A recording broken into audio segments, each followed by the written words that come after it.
아멘. 반갑습니다. 처음 올라올 때부터 찬양 예배전 인도하는 그 모습이 제가 좀 눌릴 정도로 열정적으로 찬양하는 모습이 참 귀했습니다. 그에 맞는 또 하나님 말씀을 잘 증거하고 싶은 마음도 주셨고요. 우리 목사님 소개한 대로 저는 선교사 7년 사역을 했고요. 그 파송한 선교 교회에 또 부임을 하게 되어 지금 한 15년 사역을 하고 있습니다. 우리 정태무 목사님 멀리서 노예 안에서 지켜만 봤다가 이제 노예 일을 조금씩 하면서 조금씩 알게 되어 가고 있는데, 여러분들이 잘 아시는 것처럼 제가 우리 정 목사님 보면서 분명한 것 두 가지를 점점 느껴가고 있습니다. 첫 번째는 우리 정 목사님이 노예 안에서 제일 잘생긴 목사님이십니다. 그 전까지는 제가 원톱이었는데 이제 투톱 체제로 간다. 여러분 이럴 때 좀 웃어주셔야 제가 이상한 사람이 되지 않습니다. 조금 마음을 여시라고 드리는 가벼운 말씀이고요. 두 번째 느낀 거는 노예 일을 굉장히 잘하십니다. 놀랄 정도로. 제가 노예석이지만 저를 지도할 정도로, 가르쳐 주실 정도로 노예 일. 그래서 우리 여러 목사님들이 탐을 내고 있어요. 특별위원회를 만들 때 좀 도와달라 이렇게 뽑아 갈 정도로 일을 잘하시는 목사님입니다. 그런데 이 목사님이 목회하시는 교회는 또 어떨까 한번 와보고 싶었는데, 오늘 말씀의 교제 통해서 여러분들 뵙게 되어 참 너무나 감사하고 반갑고, 또 역시나 내 예상이 틀리지 않았다. 목사님처럼 따뜻하고, 또 이 오후 예배까지 이렇게 많은 분들, 지금 여러분들은 모르지만 굉장히 많은 오후 예배 숫자가 모이신 거고, 특별히 헌신 예배라고 이렇게 많이 모인 것 같지는 않고 평소에도 이렇게 많이 모이셨을 것으로 저는 믿습니다. 저는 평소에도 오후 예배의 참여자가 진정한 예배의 강자다, 늘 그렇게 생각해 왔습니다. 왜냐하면 오후 예배 드리시는 여러분들이 지금 현재의 예배자이기 때문입니다. 믿음은 항상 현재형입니다. 여러분, 어제의 예배는 지나갔고 내일의 예배는 우리가 장담할 수 없습니다. 오늘 지금의 예배로 은혜로 우리가 경험하고 살아가는 힘을 얻을 수 있습니다. 그런 면에서 지금 예배하는 여러분들이 진정한 예배의 성공자이시다, 제가 격려해 드리고요. 우리 흔히 금으로 끝나는 세 가지 중요한 단어가 있다고 하죠. 시간의 왕인 지금, 또 물질의 왕인 황금, 맛의 왕인 소금. 이 세 가지 의미가 있는 것도 그 중에 제일은 지금이 있기 때문에 의미가 있습니다.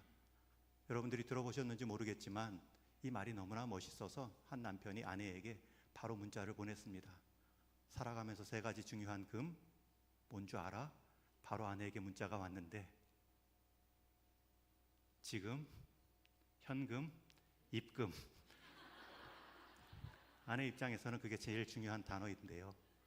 또 남편이 바로 문자를 보냈다고 하죠. 지금, 조금, 송금. 아무튼 지금이 가장 중요합니다. 송금이든 입금이든 지금 예배하시는 여러분들의 모습 하나님께서 기뻐 받으시고 바로 하나님의 풍성한 은혜가 여러분의 믿음과 인생 진로길 가운데 바로 입금되기를 축원합니다. 오늘 나눌 말씀은 제가 딱 제목으로 정리해 왔습니다. 착한 충성. 여러분, 다 같은 충성이 아닙니다. 우리가 극히 많이도 아닙니다. 지극히 많이 들어왔던 이 달란트 비유를 좀 새롭게 보고 싶습니다. 그래서 흔히 이 본문을 말할 때 말하지 않는 한 달란트 받은 사람, 그 역할이 뭘까? 저는 묵상하다가 이 사람의 역할이 대단하구나, 그걸 좀 깨달았는데 그걸 좀 나누고 싶습니다. 성경에는 충성을 말하지만 다 같은 충성이 아닙니다. 성경에는 충성에 관한 말씀이, 구절이 굉장히 많습니다. 여러분 기억나는 충성에 관한 구절이 뭐가 있으신지요? 사도 바울은 한 신앙의 인물을 평가할 때, 성령 충만한지를 가늠할 때 성령의 9가지 열매로 그 사람을 알 수 있다 말합니다. 여러분, 성령의 9가지 열매도 그 중간 뒷부분에 충성이 나오죠. 사랑, 희락, 화평, 오래 참음, 자비, 양성, 충성, 온유, 절제. 한 사람을 평가할 때 성령 충만한지를 알 수 있는 그 기준은 충성입니다. 또 여러분 아는 성경 구절 중에 충성이 나오는 단어가 어떤 구절이 있으신지요? 우리 마지막 요한계시록에도 나오죠. 죽도록 무엇하라? 충성하라. 그리하면 무엇을 주리라? 생명의 면류관을 내게 주리라. 생명의 면류관의 기준으로 충성을 말하고 있습니다. 히브리서 말씀에 보면 모세를 평가할 때도 모세는 하나님의 온 집에 충성한 자이다, 이런 표현이 나와요. 하나님이 한 사람을 평가할 때 분명히 빼놓지 않는 것은 충성입니다. 게다가 오늘 말씀 읽은 본문에 보면 이 비유를 예수님이 하셨습니다. 여러분, 예수님이 달란트 비유를 통해서 하신 의도는 그게 내 뜻이라는 거예요. 이 달란트 속 주인이 예수님의 마음을 보여주고 있습니다. 그런데 종들에게 어떤 이유로 칭찬하지요? 착하고 충성된 종아. 여러분, 게다가 이 마태복음 25장의 달란트 비유의 시작이 어떻게 되죠? 앞에 25장 1절 말씀에 보면 이런 표현이 나옵니다. 그때에 천국은 마치 어떤 사람이 자기 종들에게 소유를 맡김과 같으니. 여러분, 여기서 말하는 천국은 마치 어떤 사람, 여기서 주인을 말하겠죠. 자기 종들에게 소유를 맡김과 같으니, 그 소유가 달란트죠. 여러분, 지금 이 비유는 천국을 보여주기 위한 비유입니다. 그러니 여기서 말하는 충성이라는 단어는 이 땅에서, 지상에서만 중요하게 여기는 가치가 아니라 천국에서도 그 천국의 주인 되신 하나님께서 중요하게 보이는 가치로 알 수 있습니다. 게다가 얼마나 중요하면 착하고 충성된 종아, 5달란트, 2달란트 받은 종에게 2번이나 토시 하나 안 틀리고 똑같이 강조합니다. 여러분, 성경에서 2번 표현된 것은 강조입니다. 그런데 그 강조를 충성이라는 표현으로 나타나고 있죠. 오늘 본문에서 예수님께서 직접 비유로 말씀하신 그 충성스러움, 여러분, 그것을 우리가 좀 나누고 싶은데 한번 따라해 주십시오. 다른 충성 말고 착한 충성 이룹시다. 여러분, 충성이라는 뜻은 알겠지만 그 충성을 이제 잘하는 방법을 잘 들으셔야 됩니다. 앞에 나오는 착하고 충성된 종아. 여러분, 여기서 앞에 착하다라는 뜻이 뭘까요? 그냥 마음이 어질고 마음이 악하지 않은, 우리가 흔히 말하는 심성이 좋은 그 모습일까요? 그런 문자적인 뜻은 갖고 있지만 여러분, 이 본문에서 말하는 착하다라는 뜻은 그 뜻이 아닙니다. 근데 이 착하다라는 표현이 왜 중요하냐면 착해야 충성할 수 있기 때문입니다. 오늘 제가 나누고 싶은 핵심이 이거예요. 그런데 이 2달란트나 5달란트 받은 사람의 모습이 어떠하기에 착하다라고 나왔는지는 명확하지 않아요. 그런데 반대로 오늘 읽은 본문 1달란트 받은 종의 모습을 보면, 아, 이걸 거꾸로 생각하면 정확하게 착하다라는 뜻을 알 수 있겠구나. 여기서부터 조금 어려워지는데 살짝 졸리시려고 그러죠? 제가 이럴 때는 질문을 하나 드립니다. 여러분께 퀴즈를 드릴게요. 많이 들어보셨을 퀴즈인데, 여러분, 산토끼의 반대가 뭐죠? 집토끼. 산토끼 반대는 죽은 토끼. 산토끼 반대는 탄토끼. 산토끼 반대는 살토끼. 여러분, 청년부한테 물어보면 산토끼의 반대는 알카리 토끼까지 나옵니다. 그런데 우리가 산토끼의 반대를, 여러분, 토끼의 반대말은 뭐죠? 흔히 거북이라고 우리가 우화 속에 들어봤죠? 이 정확한 산토끼의 반대를 말할 때는 뒤에 것도 바꿔야 돼요. 그래서 산토끼든 판토끼든 그 여러 반대말이 있겠지만 정확한 것은 거북이까지 바꿔야죠. 그러면 이제 여러분들께 다시 질문합니다. 여러분, 착한 충성의 반대말은 뭘까요? 나쁜 충성일까요? 못된 충성일까요? 앞 글자만 바꾸지 마시고 착한 충성의 정확한 반대말은 뭐죠? 악한 게으름 아닌가요? 여러분, 그 표현을 지금 1달란트를 그대로 가져온 종이 예수님께 그 비유 속에 나온 주인을 통해 듣고 있습니다. 여러분, 왜 이 1달란트 남긴 사람이 너는 악하다라고 말을 했을까요? 그 이유가 이 오늘 읽은 본문에 정확히 나옵니다. 그 악했기 때문에 게으를 수밖에 없거든요. 그럼 반대로 뭐가 착하기 때문에 충성할 수밖에 없는가? 오늘 이것을 아셔야 오늘 헌신 예배를 잘 드리신 겁니다. 여러분, 오늘 함께 읽은 본문 다시 24절 말씀을 읽겠습니다. 왜 악하다라고 책망을 들었는지 여기 나오죠. 24절 말씀 한번 같이 읽습니다. 시작.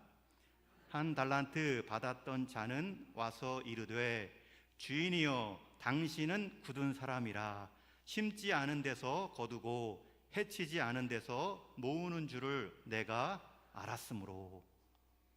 여러분, 지금 이게 한 달란트 받은 사람이 책망받은 이유인데, 한 달란트 남긴 사람이 주인을 어떻게 여기고 있습니까? 당신은 굳은 사람이라. 여기서 굳다라는 표현은 수쿠리지 영감님, 놀부 영감님을 뜻하는 아주 자기 것만 아는 아주 인색한 주인이라는 뜻입니다. 그러니 이어지는 설명이 이런 표현이 나오죠. 심지 않은 데서 거두고 해치지 않은 데서 모으는 줄을 내가 알았습니다. 해치다라는 것은 밭을 이렇게 돌보는 거예요. 여러분, 좀 돌봐야지 밭도 열매를 맺지요. 좀 심어야지 거둘 수 있죠. 심지도 않고 해치지도 않은데 거둘 생각만 하고 모을 생각만 하는 그 모습, 그 주인인 줄로 제가 알았습니다. 한마디로 하면 저는 주인 못 믿겠습니다. 저는 주인 신뢰하지 않습니다. 여러분, 이 말을 들은 주인이 미러링이라고 그러죠. 그 말을 그대로 다시 표현하고 그 한 달란트 받은 종에게 책망합니다. 이어지는 말씀에 보면 이 말을 듣자 주인이 말합니다. 악하고 게으른 종아, 나는 심지 않은 데서 거두고 해치지 않은 데서 모으는 줄로 내가 알았느냐. 주인을 잘못한 거예요. 그리고 실제로 그 주인은 그것 때문에 화가 났어요. 그래서 한 달란트 남긴 종에게 너는 악하다 말하죠. 여러분, 책망받은 이유는 단 한 가지입니다. 주인을 신뢰하지 못했습니다. 여러분, 신뢰하지 못했기 때문에 그 사람 아래에서 일하면 일할수록 내가 손해입니다. 주인이 어떤 사람이라고요? 심지 않은 데서 거두려는 사람입니다. 나한테는 사회보장 하나도, 휴가 한 번도 주지 않고 어떻게 하든지 나를 더 착취하고 써먹을 주인, 그런 주인 아래에서는 일할수록 내 뼈를 갈아 넣기는 했지 그거에 대한 수고의 보장은 하나도 없다. 그러니 일을 안 할수록 유익이죠. 일을 안 할수록 남는 장사죠. 그러니 그대로 받은 것을 그대로 묻었다가 그대로 드렸을 뿐입니다. 왜요? 주인을 악한 주인으로 여겼기 때문에, 못된 굳은 사람으로 여겼기 때문입니다. 그럼 이제 반대로 질문합니다. 여러분, 그럼 반대로 이제 착하다는 말은 뭐죠? 주인을 어떻게 여겼다는 뜻이죠?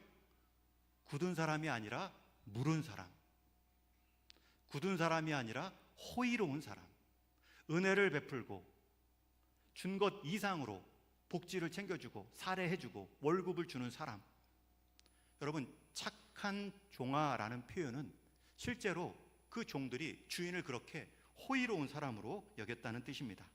여러분, 얼마나 그 주인이 먼저 호의로운 사람인지 이제 오늘 본문 앞부분에서 살펴보겠습니다. 우리 14절 15절도 한번 같이 읽겠습니다. 시작. 어떤 사람이 타국에 갈 때 그 종들을 불러 자기 소유를 맡김과 같으니 각각 그 재능대로 얼마씩 주고 떠났더니. 여러분, 이 구절에서 발견하는 주인의 착함, 호의로움이 무엇입니까? 여러분, 어떤 사람은 주인을 말하는데 그 주인이 달란트, 그것도 자기 소유라고 분명히 못 박아 말하죠. 남의 소유, 빌린 돈도 아닙니다. 자기 소유를 누구에게 맡기죠? 종들을 불러 맡깁니다. 여러분, 자기 소유를 돈 벌려고 맡기려면 종들에게 맡기지 않습니다. 회계사나 사업 파트너에게 맡겨야 됩니다. 아니면 최소한 뒤에 나오는 당시의 일종의 은행이라 할 수 있는, 이자라도 받을 수 있는 그런 곳에 맡기는 것이 현명합니다. 그런데 주인은 일부러 자기가 부리던 종들을 불러서 자기 소유를 맡깁니다. 불러서 맡겼다는 것은 종들이 먼저 요청했다는 것이 아니에요. 주인이 먼저 자원해서 내가 너희들에게 내 소유를 좀 맡길게. 여러분, 얼마나 은혜롭고 얼마나 무른 주인입니까? 당시 종의 신분은 비참했고 사회적 신분으로 신발도 신지 않고 다녔으며 심지어 가축의 하나로도 여겨질 만큼의 하층 계급입니다. 그런 소망 없는 자들을 향해 주인이 자기 소유를 자원함으로 맡기고 있습니다. 그것도 엄청난 양입니다. 달란트라는 표현은 금을 세는 단위입니다. 한 달란트를 환산해도 오늘날 최소한 1억이 넘는 금액입니다. 종들의 입장에서는 자기의 몸값보다 수천 배에 해당하는 돈을 맡게 된 것이고요. 관리를 위임받습니다. 종들의 입장에서는 어리둥절할 것입니다. 이 장면을 보면 분명히 주인이 종들을 향하여서 신실함을 보여줍니다. 여러분, 주인이 종들을 향해서 충성했다는 표현은 안 맞겠죠. 대신 종들을 향해서 신실합니다. 신뢰합니다. 만약 목적이 예산 증식이었다면, 재물을 늘리는 것이었다면 절대로 자기 소유를 함부로 보장받을 수 없는 종들에게 맡기지 않습니다. 여러분, 맡길 때도 또 어떻게 맡깁니까? 15절에 보면 각각 그 재능대로 맡겼다. 여기서 각각이라는 것은 매 사람마다, 그리고 재능대로 맡겼다는 것은 덜썩 맡기지 않았다는 거예요. 이미 종들의 형편들, 그의 달란트를, 그의 역할과 그의 장점들을 잘 헤아리고 그에 맞게 맡겼다는 것입니다. 그리고 나서 어떻게 하죠? 맡기고 갔는데, 타국으로 멀리 가는데 중간 보고를 받지 않습니다. 중간 관리자를 세웠다는 말도 없습니다. 그리고 어느 때가 지나면 나에게 중간 결산 보고를 해라 라는 표현도 나오지 않습니다. 주인이 먼저 신실함을 보여주지요. 주인이 먼저 종들에게 충성을 한 표현입니다. 그럼에도 끝까지 믿어줍니다. 돌아올 때까지 어떤 간섭도 하지 않았습니다. 종들이 주인에게 충성하기 전에 주인이 종들에게 먼저 신실했습니다. 여러분, 그것을 종들이 못 느꼈을까요? 우리에게 이런 주인이 있다니, 이 주인의 마음, 이 주인의 신뢰를 믿고 이런 주인이라면 나도 충성되게 일하자. 종들은 열심히 나가서 장사했을 것입니다. 그러나 모든 종들이 그런 마음은 아니었습니다.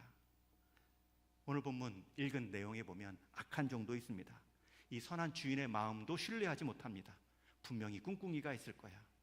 그 신뢰마저 의심하고 그 신뢰마저 받지 못하고 그대로 준 소유, 그 달란트 하나를 땅에 묻어 주인이 돌아올 때까지 보관해 둡니다. 굳은 자야, 분명히 무슨 꿍꿍이가 있어. 아무것도 하지 않는 것, 가만히 있는 게 남는 거야. 당연히 그러니 게으를 수밖에 없죠. 여러분의 자리, 오늘 헌신 예배 드리는 우리 사남전도회, 우리 이제 40대에서 50대, 또 한수 집사님도 많이 계신 것 같은데요. 하나님께서는 여러분의 재능에 맞게 여러분의 때에 맞는 달란트를 맡겨주셨습니다. 여러분, 내게 맡겨주셨으니 하나님께서 내게 먼저 신뢰하셨다. 여러분, 하나님이 우리를 충성되게 여겨 직분을 주셨다라는 말씀처럼 내가 직분을 받았다는 것은 하나님께서 나를 충성되이 여기셨다는 뜻입니다. 특별히 40대 중반에서 이제 50대 우리 결혼한 남성들이라면 우리 인생의 정오를 지날 때입니다. 야구로 치면 이제 4회 말 5회 초에 들어간 시점이고, 마라톤으로 비유하자면 이제 막 반환점을 터닝 포인트를 지난 때이죠. 어떻게 보면 피로감이 올 때이고, 가정에서도 일터에서도 업무의 요구가 많고 돌볼 자녀도 있고 챙겨야 될 부모님도 있을 시기입니다. 그럴 때 스스로 자기 정체성을 이룰 수 있습니다. 나는 누구이고 나는 왜 사는가? 내 신앙의 의미는 무엇인가? 여러분, 건물도 40년, 50년 지나면 리모델링이 필요한 것처럼 집들만, 건물만 필요하지 않습니다. 40년, 50년 살아왔으면 몸도 느낍니다. 몸도 재조정하는 것처럼 우리 인생도 새롭게 바라볼, 정의할 힘이 필요합니다. 여러분, 다윗은 그 때를 놓쳤기 때문에 다른 여인이 보였죠. 삶의 의미를 하나님께 두지 못했고 하나님의 신실함을 신뢰하지 못했기 때문에 자기가 이뤄놓은 업적과 자기가 성취한 그 자리에서 한눈 팔아 실수했습니다. 저는 우리 사남전도의 회원분들 한 분 한 분이 다시금 하나님께서 나를 먼저 신뢰하신다, 하나님께서 내게 먼저 재능에 맞는 직분을 주셨다 믿으시고 하나님의 은혜를 회복할 수 있는 교회가 되기를 주님의 이름으로 축원합니다. 그러면 이제 맡은 직분을 어떻게 잘 감당할 수 있는가? 제가 두 가지 나눕니다. 첫 번째는 우리 22절에 나오는데 한번 같이 읽겠습니다. 시작. 내가 적은 일에 충성하였음에 내가 많은 것을 내게 맡기리니 내 주인의 즐거움에 참여할지어다. 여러분, 착한 충성, 하나님에 대한 직분과 재능을 받았다면, 하나님이 나를 충성되이 여겨 그 일을 맡기셨다면, 가정에서 일터에서 하나님이 충성되이 여겨 내게 그 기회를 주셨다면, 내가 해야 될 첫 번째 태도는 적은 일에 충성하는 것입니다. 이 말씀에서 실제 적은 일에 이 적다라는 헬라어 원뜻은 실제로 크기가, 숫자가 적은, 시간이 짧은 일들에 해당하는 표현입니다. 그런데 충성의 본질이라는 것이 여러분, 다른 큰 일, 큰 직분을 충성하기 전에 내게 맡겨진 하찮은 일, 짧은 시간만 헌신해도 이룰 수 있는 일, 그 일이 익숙해져서 그 일을 그냥 대충 하지 않는 그 모습이 충성입니다. 고든 맥도날드라는 목사님이 쓰신 영적 성장의 길이란 책을 보면 이런 이야기가 나옵니다. 한 영국의 젊은 청년, 명문대학을 졸업한 청년이 인도의 유명한, 그 당시 지배했던 인도의 간디가 이끌었던 공동체에 들어갑니다. 비록 피지배국이지만 특별한 공동체를 이끌고 있는 간디가 눈에 띈 거예요. 저 사람에게도 뭔가를 배울 수 있겠다, 저 공동체에 내가 기여할 것이 있겠다. 깨어있던 이 영국 청년이 들어가서 그 공동체에서 생활합니다. 그때 그에게 처음 맡겨진 일이 화장실 청소입니다. 처음에는 화장실 청소를 깨끗이 합니다. 그러나 결국 한 주간은 못 버티지요. 며칠을 못 버티고 청년이 간디에게 찾아가 따집니다. 제가 누군지는 아시는지요? 제가 어디 대학을 나왔는지는 아시는지요? 저는 이 일 말고도 더 큰 일을 할 수 있습니다. 제게 큰 일을 주십시오. 가만히 듣고 있던 간디가 이렇게 대답합니다. 당신이 큰 사람, 당신이 큰 일을 할 수 있다는 것은 저도 잘 압니다. 그러나 제가 더 알고 싶은 것은 당신이 큰 사람으로 작은 일도 할 수 있는가? 당신이 당신에게 맡겨진 적은 일도 기쁨으로 감당할 수 있는가를 알고 싶습니다. 여러분, 주님께서 찾으시는 한 사람, 그 한 사람은 큰 일을 크게 여기고 큰 일을 기쁨으로 하는 사람, 이런 사람은 찾지 않겠죠. 그런 사람은 많고 대다수는 그렇게 일을 하니까. 그러나 작은 일을 크게 여기고 하는 사람, 작은 일을 기쁘게 하는 사람은 하나님이 찾으십니다. 왜냐하면 그런 사람은 흔하지 않기 때문에. 큰 직분으로 큰일 할 사람들은 줄을 서 있지만 아무도 보이지 않는 곳에서 누구도 하지 않는 일을 하려는 그 사람은 찾아보기 어렵기 때문입니다. 여러분, 그런데 예수님은 오늘 비유의 주인을 통해서 내가 적은 일에 충성하였으므로 내게 큰 일을 주겠노라. 여러분, 적은 일을 적은 마음으로 하면 적은 일입니다. 그러나 적은 일을 큰 마음으로, 귀한 마음으로, 기쁜 마음으로 감당하면 결코 적은 일이 아닙니다. 여러분, 주보 한 장 접고 나눠주는 일, 어떤 사람에게는 굉장히 적은 일입니다. 어떤 사람은 주보를 나누는 일에 있어서도 받는 사람이 툭 치고 지나갈 때도 있죠. 거들떠보지도 않고 눈도 안 마주치고 그냥 전단지 받듯이 툭 받고 나갈 때도 있죠. 여러분, 그때 인상 찌그리지 않고 그래도 나는 기쁨으로 줄 거야, 누구도 받지 않고 받는 사람의 태도가 불손해도 나는 내 일을 기쁨으로 할 거야. 여러분, 그 일은 적은 일을 충성되게 행한 일입니다. 여러분, 주차할 때 여기는 새 가족이 주차해야 돼. 여기는 교회 처음 온 분들이 주차할 곳이 없어서 교회 서너 바퀴 뺑뺑 돌다가 그냥 가는 일이 없도록 내가 교회를 잘 아니 내가 조금 교회에서 멀어진 곳에 둘 거야. 이 일을 아무도 알아주지 않죠. 그냥 나만 주님 몸된 교회 예배자를 섬기는 마음으로 할 수도 있습니다. 여러분, 내가 조금 걸어오는 한이 있어도 좋은 주차 자리 양보하는 것, 그것 역시 적은 일을 기쁨으로 감당하는 충성된 일입니다. 여러분, 그런 일들을 성도들이 모르지 않습니다. 항상 좋은 자리를 양보하고 항상 고된 자리를 먼저 앞장서는 그 손길들을 하나님 사람도 못 느끼지 않습니다. 다 드러납니다.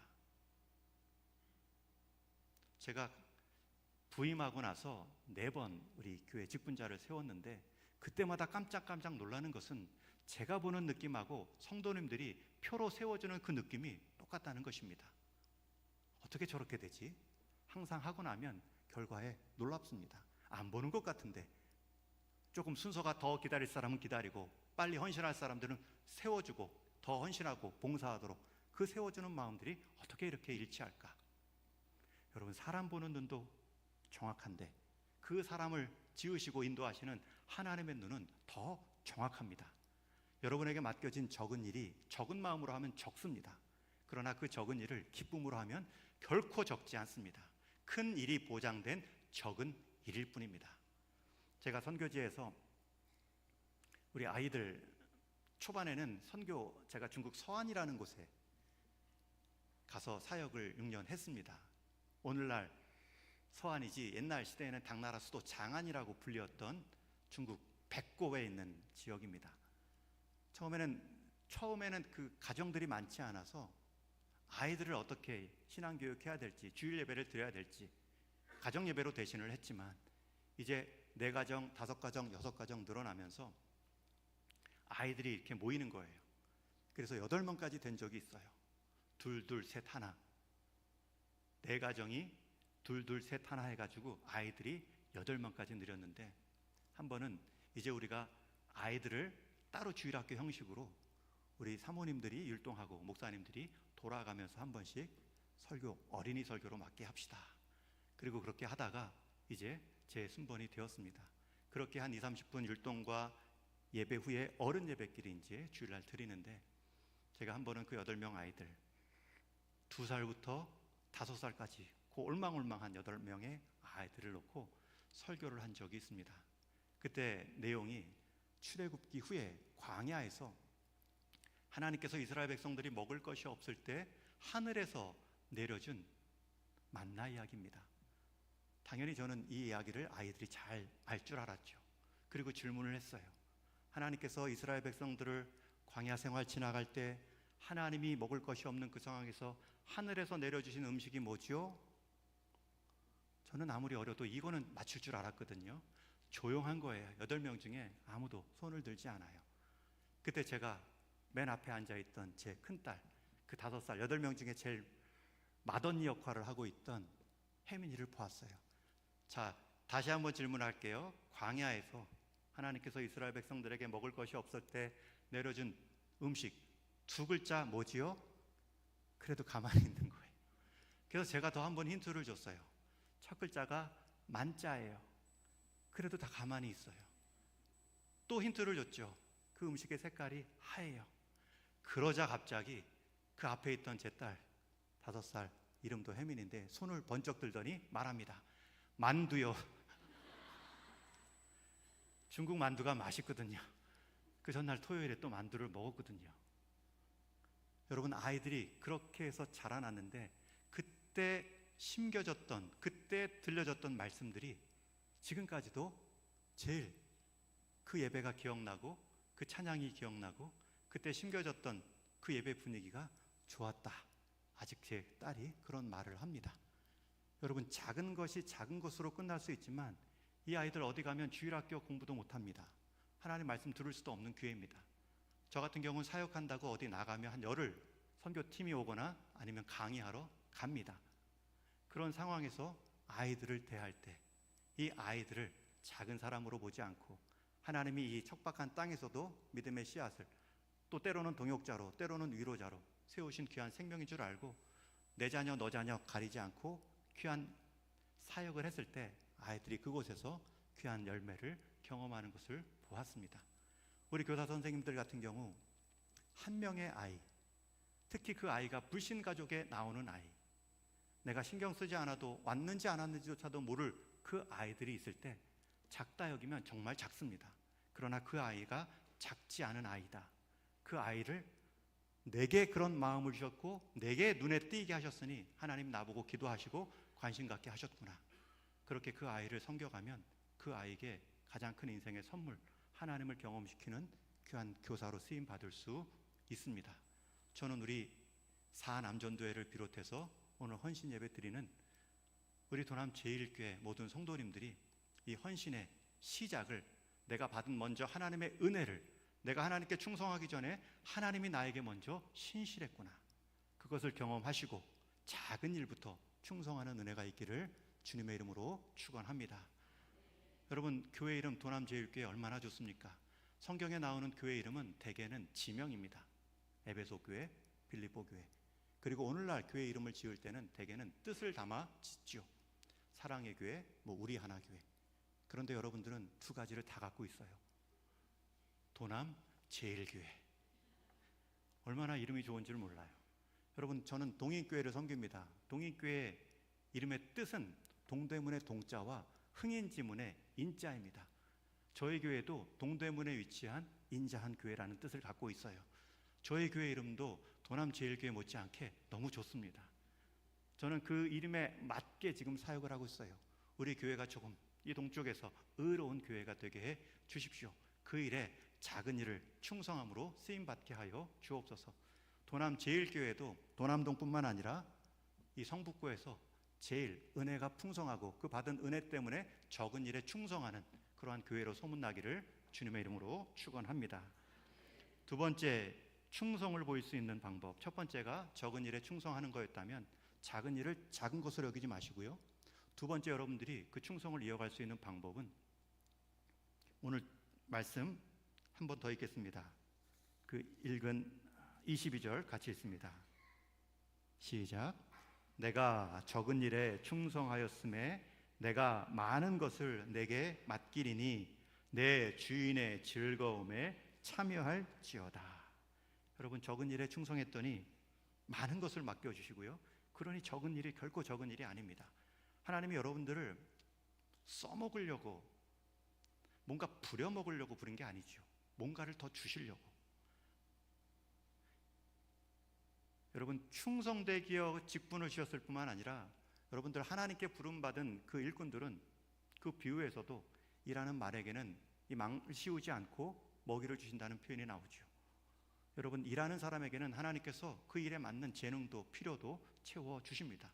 더욱이 더 풍성히 더 많은 것을 내게 맡길 뿐만 아니라 여러분들이 충성을 할 때에 두 가지. 첫 번째는 적은 일이 큰 일로 이루어진다. 더 중요한 것은 그 적은 일에 충성한 결과가 무엇입니까? 내 주인의 즐거움에 참여할지어다. 여러분, 종의 충성이면 종의 즐거움이라도 감지덕지입니다. 근데 주인은 뭐라고 말합니까? 너는 종의 입장에서 종의 충성을 했지만 나는 주인의 즐거움을 준비하고 있다. 여러분, 이것은 여러분의 헌신이 하나님께서 차원 다른 보상으로 갚아주신다는 뜻입니다.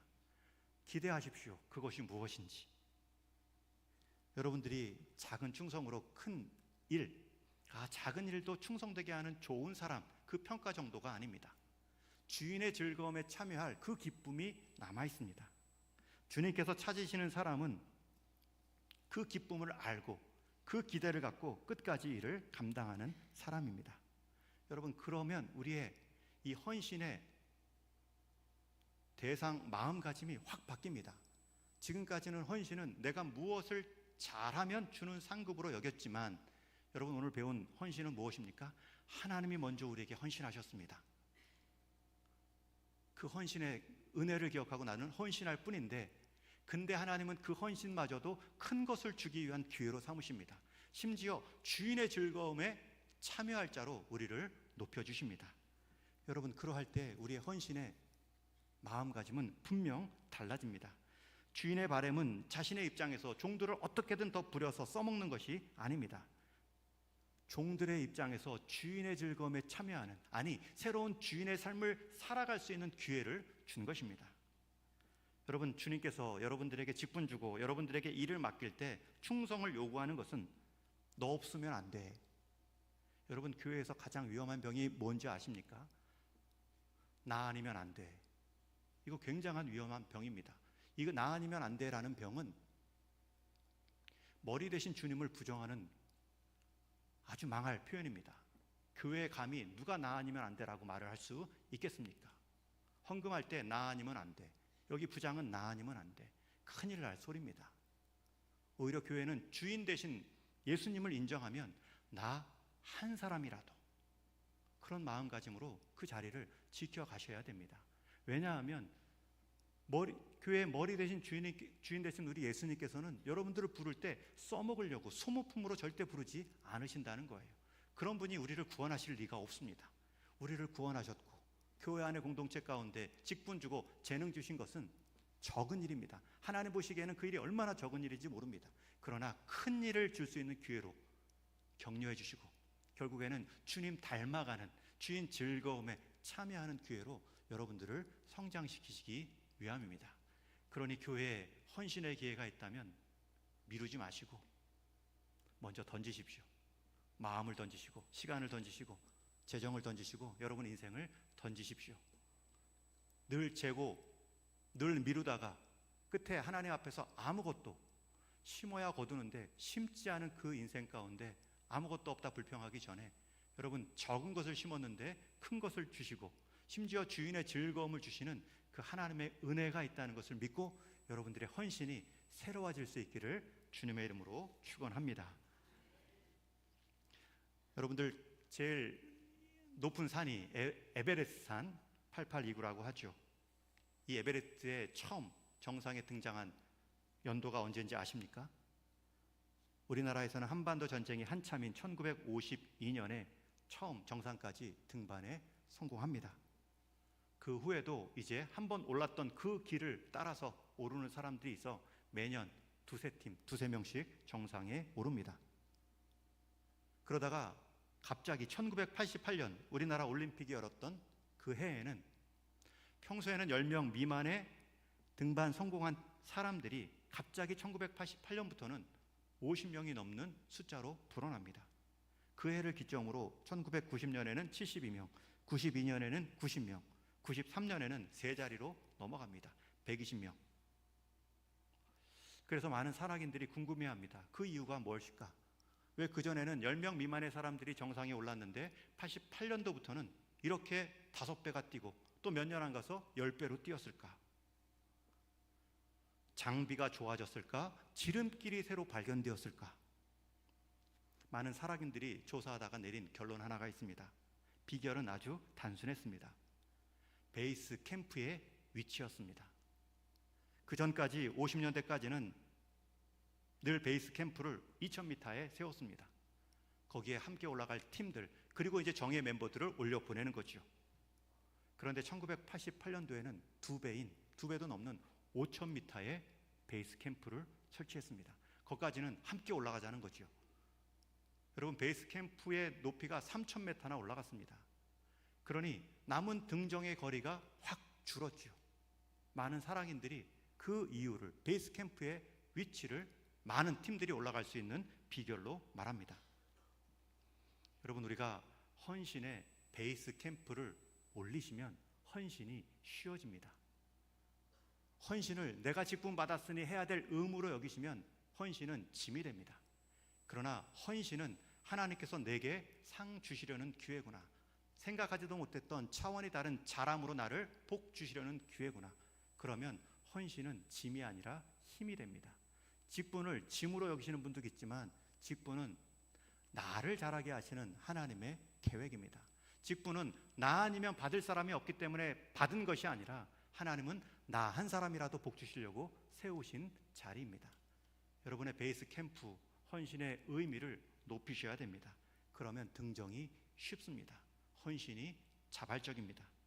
여러분 우리가 주님께 충성한다 말하지만 여러분 주님이 우리 예수님이 이 비유를 말씀하신 주인이 종들에게 헌신한 것 이상으로 예수님은 저와 여러분에게 먼저 헌신하셨습니다. 충성하셨습니다. 아니 우리 예수님 자체가 충성이십니다. 우리 요한계시록 3장 말씀 읽겠습니다. 14절 말씀 함께 읽습니다. 시작. 아멘이시오.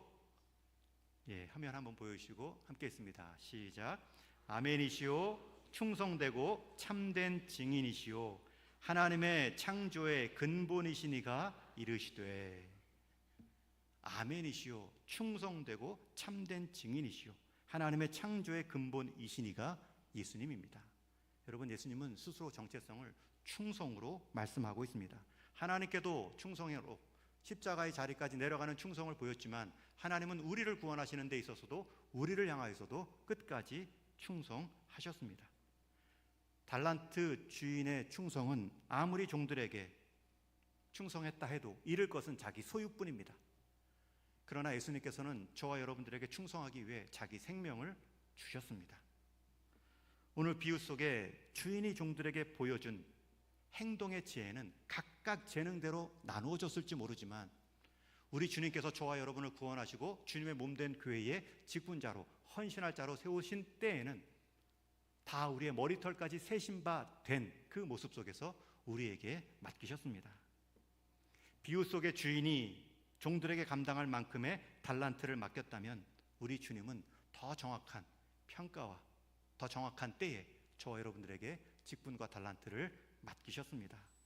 그러니 장사하십시오. 그러니 헌신하십시오. 그 차원이 다른 하나님의 상급을 기대하십시오.